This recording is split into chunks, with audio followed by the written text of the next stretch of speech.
All right, Mormon and Christian. Are these two synonyms? Are they interchangeable? Basically, are Mormons Christians?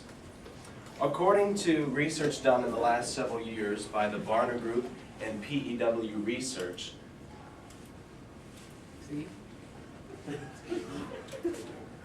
40 to 50% of Christians believe that Mormons are Christians as well.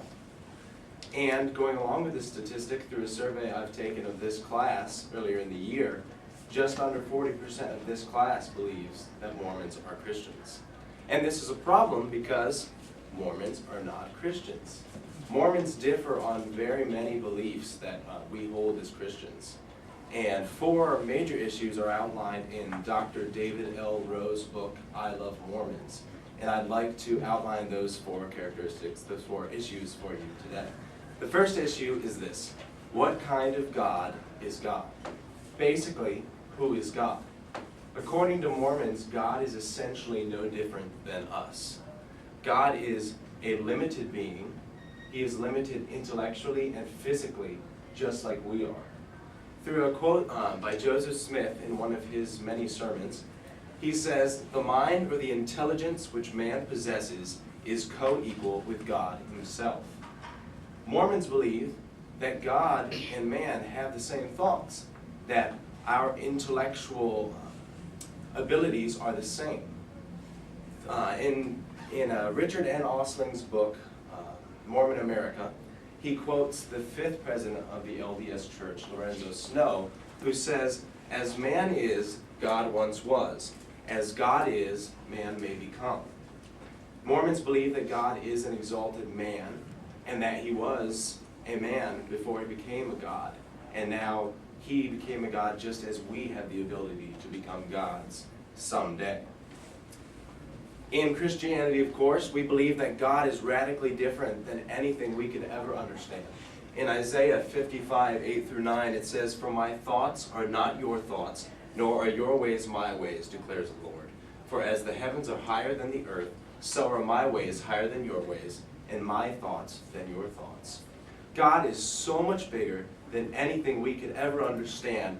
And through Genesis 1, Isaiah 44, and Acts 17, just one of the many chapters in the Bible, we see that God is the creator of all, and that he is subject to none.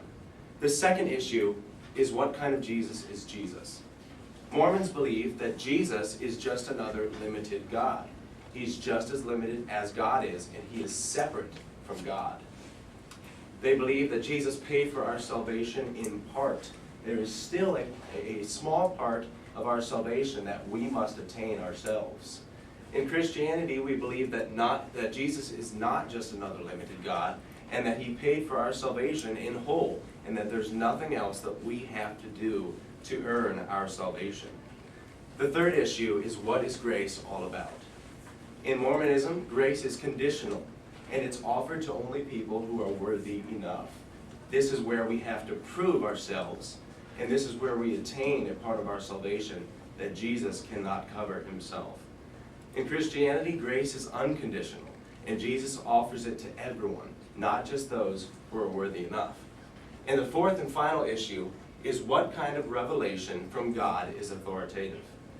In the Mormon beliefs, they are taught to believe the Book of Mormon, the Pearl of Great Price, and the Doctrine and Covenants above and before the Bible. They believe that the Bible is the Word of God as far as it is translated correctly.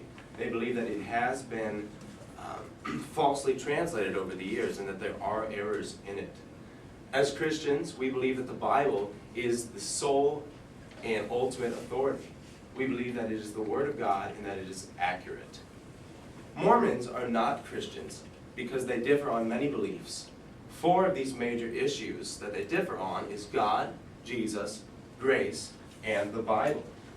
In Richard N. Osling's book, he brings up this chart that I've shown you before. It shows that the Mormon growth has grown exponentially since it began in the 1830s. If Mormons are not Christians, they are not saved. Jesus is the only way to God, and he is the only way to be saved. If Mormons are not saved, they need salvation. If we are following what we believe as Christians, and that is to evangelize to all the world and make disciples of everyone, this includes Mormons, not just people who are not religious, because there are people who are religious who are not saved, and this includes people like the Mormons. So I urge you to take your calling as a Christian and to reach out to the Mormons. Thank you.